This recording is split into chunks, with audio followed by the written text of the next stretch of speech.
Bernard de la Villardière atteint d'un cancer. Pourquoi il a attendu un an pour le dire?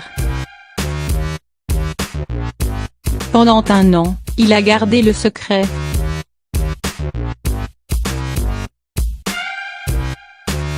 Jusqu'à ce mardi 27 novembre.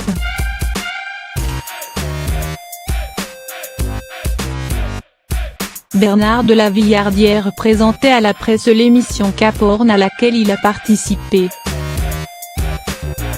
Le journaliste, qui suscite régulièrement des polémiques, avouait alors avoir hésité longuement à partir à l'aventure avec Mick Horn, puisqu'il venait de vivre des moments un peu difficiles et angoissants.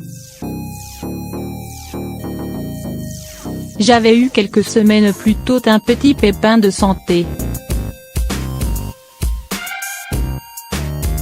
On m'a détecté un cancer et je ne vais pas en faire une histoire parce qu'il y a des centaines de milliers de personnes à qui on annonce un cancer chaque année en France, donc ça n'a rien d'exceptionnel, explique ce père de 4 enfants.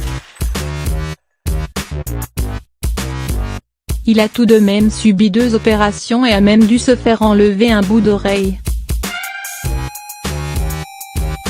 S'il a pu compter sur le soutien indéfectible de sa femme Anne, Bernard de la Villardière a tenu à garder le secret de sa maladie.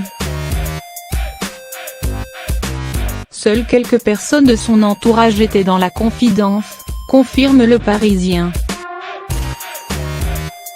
Et le principal intéressé de préciser, certains AM6 étaient au courant.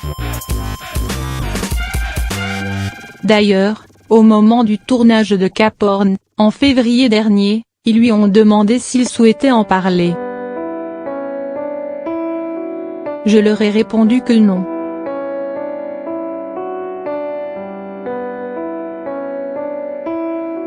J'y suis allé pour tourner la page, me lancer un défi. Mais je ne voulais que ça en devienne un élément principal, confie ce jeune grand-père. Finalement, il a accepté de se livrer face à Mick Horn, qui connaît bien la maladie, puisqu'elle a emporté sa femme et sa mère. Si Bernard de la Villardière a accepté de briser le silence et de révéler au grand public son cancer, c'est pour une simple et bonne raison, ce n'est plus une histoire, affirme-t-il à nos confrères. A priori, je suis sorti d'affaire, même si je reste sous observation pendant quelque temps. Il y a très peu de chances pour qu'il y ait une récidive, rassure celui qui était surnommé Calimero lorsqu'il était enfant.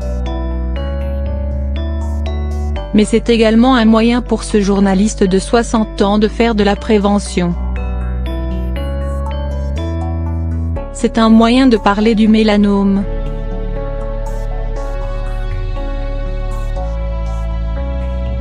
J'incite tout le monde à aller consulter un dermatologue après 30, 40 ans, pour examiner le moindre bouton.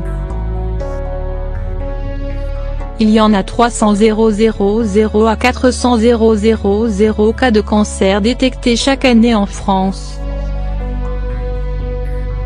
J'ai vécu ce que vivent beaucoup de gens, lance-t-il en guise de conclusion. Il n'est pas le seul à avoir attendu avant de révéler souffrir d'une maladie. C'était également le cas de Franz-Olivier Giesbert, qui, conseillé par son médecin, ne l'a dévoilé que 6 ans plus tard.